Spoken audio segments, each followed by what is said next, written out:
What's up and welcome back to Rumor Has It Official. Let's get straight into talking about 90 Day Fiance Before the 90 Days. This is an early premiere part 1 of season 3, episode 10, and the title of this episode is Treat Me Right. Let's start off with Darcy and Tom. So Darcy and Tom are finally leaving Albania. The next stop is Tom's hometown. So Darcy says that the night they got back to their hotel from the bar, Tom wouldn't even talk to her. He ignored her and they haven't talked since. Before she leaves, she talks with her sister and tells her that she'll probably have to do some damage control with Tom. Stacy tells her sister that she likes Tom for her and thinks that Darcy found a good guy. Darcy responds, "Finally, I finally found a good guy." During this conversation, Darcy is very snappy and on the defense with her sister. It's obvious that she resents Stacy and is mad with her decision to go to Albania. So Darcy tells the camera crew that she feels Stacy is to blame because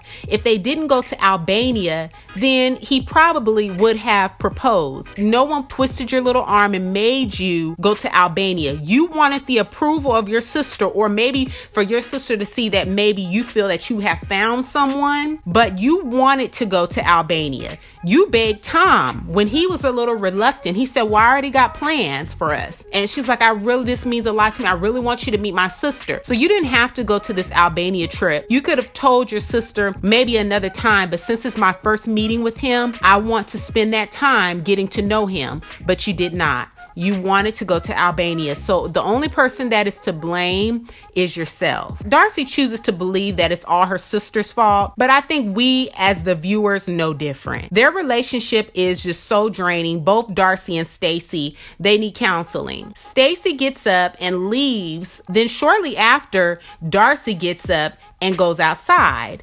And the pettiness continues outside. Then Tom gets involved, telling Darcy that the tit for tat with them has been caused by Darcy mainly. Darcy throws up the fact that she told Tom many times that she loves him and he never says it back. When they get into their taxis, Tom tells Darcy her actions showed him a glimpse of what things would be like. And if she was to act that way around his family, he wouldn't accept it. Let's move on to Timothy and Jeniffer. After their big fight at the national park, they both decided to take the night apart. The next day, Tim sends Jeniffer a text to meet him in the park, and Jeniffer agrees to meet him. He's really hoping that this talk will turn things around. Tim says that, "Do you still want to come to America and live with me?" Jeniffer responds, "I want to be with the man that I really fell in love with." Jeniffer tells the camera crew that she is so ready to have a family, but with the right person, and she won't jump into something that she's not sure about. Now, Tim, during their conversation, randomly says, "If I said to you, will you marry me right now, would you?" Now, Jeniffer responds honestly, saying, "I don't know." Tim has the nerve to look shocked after hearing her answer and responds, "That's a problem." They can't even stay on good terms for 24 hours. So it seems like he is really jumping the gun here. Their foundation is very shaky and needs to be solid before even entertaining marriage. Tim tells her that he's going to try in the next 4 days to make her happy, and he's hoping that she'll do the same. Jeniffer gets emotional and tells Tim he's not really trying. Tim tells the camera crew seeing Jeniffer cry gave him the reassurance he needed. He believes she really wants them to work. Let's move on to Benjamin and Akinyi. So Benjamin and Akinyi get home that same night, and she's saying that she doesn't feel so good. So Benjamin puts his second child to bed, and I'm calling her a second child because she's very immature. As he's making his palette on the couch, he says, "This isn't what I had in mind for tonight." The next day, Benjamin brings her a glass of water and wants to know how much she remembers from the night before. Akinyi says that she remembers drinking and leaving her food. That's it. Akinyi looks like a little girl, scared, like she's about to get disciplined by her parents because she did something wrong, or scolded because she did something wrong. She's looking down when she says to him, "Are you mad?" She wants to know if he's mad at her. And Benjamin tells her that he was disappointed and hurt. He adds that, "I just don't like seeing you like that." Akinyi responds, "What did I do?" Now, Akinyi doesn't think anything of her actions and believes that Benjamin is making a big deal out of it. She feels Benjamin is being controlling, adding that she's 26 and can drink. 26? More like 12. Girl, bye. She has a lot of growing and maturing to do. That's all I can say. Benjamin says that some of the things Akinyi has done on this trip gives him some concern, but he loves her and still wants to propose. What a foolish man. Let's move on to Angela and Michael. So Angela and Michael got some bad news. They won't be able to use her invisible egg. Now her only option is to harass her daughter for her eggs. Angela and Michael video chat with her daughter Skylar, and she tells her that they went to a fertility clinic in Nigeria. Michael tells Skylar that he has a request. He says, can they have one of her eggs? Skylar tells him, you cannot have any egg of mine, and that he shouldn't be trying to get her mom to do this anyway if he cared anything about her health. Now, while her daughter's talking, she catches herself, but you can read in between the lines that she was saying Angela is too old. Angela tells her it has to be bloodline. Skylar tells them they both don't need a baby. Michael tells the camera crew that if Skylar doesn't reconsider, he isn't really sure how this will affect his relationship. He adds that he told Angela from the beginning that he wanted a child. So if it doesn't happen, he's going to be unhappy. Let's move on to Avery and Omar. It's Avery's last day in Lebanon, so they go to the beach. When they get there, Avery says to Omar, do you think we'll make it to July? And he responds, we have to be patient and positive. Avery then says, is he going to cry when she leaves? And Omar says, men never cry. He adds that in his culture, a man is stronger emotionally than a woman. Now, later that day, they go to a restaurant and she's making conversation with him, and it just seems that he's very disinterested. He's picking his nails and not even really making any, maybe little to no eye contact with her. When he does talk, it's about the process of the visa. Avery tells him that she'll have more information once she talks with a lawyer. Avery tells Omar that she can't see any emotion from him and she doesn't want to be used. Y'all, now listen to this. The look in Omar's eyes, his face, he had this look on him. And I don't even want to find out what it would be like, what the reaction would be if those cameras weren't there. So she better be very glad in her foolishness with the decisions that she's making that she has a camera crew with her. Now, I know they're not with them 24/7, but during these parts here, she better be glad she has the camera crew with her. Now, when Avery tells Omar that she doesn't want to be used by him because he's not showing her really any emotion, but more or less inquiring more about the visa,